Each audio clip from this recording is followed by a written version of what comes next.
Well, hi everyone! Here's how it is with WTI and with this small sticker printer. It's awesome that I can make stickers of whatever I want anytime. That's why I love it. I just have to press print and there's the sticker automatically. I like that it's small and easy to use. We just need to make sure it has paper and is connected to the app we download on the phone. It's really cool that I can customize the stickers the way I want.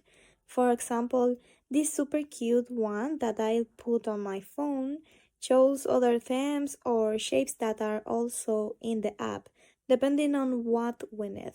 I made this one to put where I keep my jewelry and customized it, and it looks really cool. Guys, I can make many stickers and I love this flower one. I'm going to make several of the same to give to my friends. And that's my point of view.